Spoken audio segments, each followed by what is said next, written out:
Welcome to the Learning Storyteller, where stories spark curiosity. अंधेरे के बाद हमेशा उजाला आता है और संघर्ष के बाद जन्म लेती है उम्मीद की किरण। गोदान के इस भाग में देखिए कैसे किसानों की एकता ने गांव में नई शुरुआत की। कैसे होरी का सपना कोई भूखा न सोए अब पूरे समाज का सपना बन गया। और कैसे धनिया अपने बच्चों को यह सिखाती है कि असली जीवन वही है जो दूसरों की भलाई के लिए जिया जाए। भाग 29, उम्मीद की किरण। गांव में धीरे धीरे बदलाव की हवा बहने लगी थी।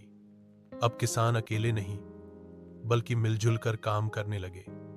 वे समझ चुके थे कि जब तक एक दूसरे का साथ नहीं देंगे तब तक महाजन और जमींदार की मनमानी पर रोक लगाना मुश्किल है। यह एकता ही उनकी सबसे बड़ी ताकत बन रही थी। धनिया अक्सर देखती कि वही लोग जो पहले अपने हालात को नियति मानकर चुप रहते थे अब सवाल पूछने लगे थे। वे अपने अधिकारों की बात करने लगे थे। समाज अब सिर्फ तमाशबीन नहीं रहा था बल्कि हर घटना में सहभागी बनने लगा था। एक शाम घर के आंगन में बैठकर धनिया ने बच्चों से कहा, तुम्हारे बाबूजी गरीब थे पर उनका दिल बहुत बड़ा था। उनका सपना था कि गांव में कोई भूखा न सोए। वे कहते थे, इंसान की असली ताकत उसके धन में नहीं बल्कि उसके ईमान और दया में होती है। हमें यह सपना जिंदा रखना है। बच्चे मां की बातें सुनते रहे। उनकी आंखों में चमक थी जैसे किसी ने उनमें नई उम्मीद जगा दी हो।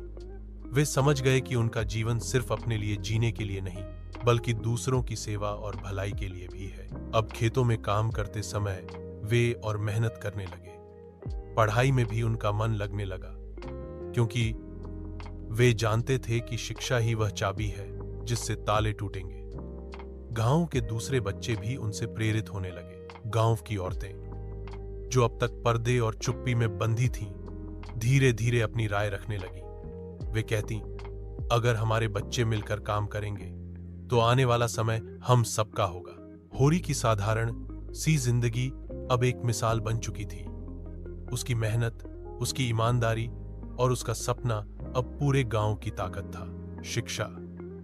उम्मीद की किरण तभी जगती है जब इंसान अपने सपनों को सामूहिक भलाई से जोड़ता है। Thank you for watching the video. Please like, subscribe, and share.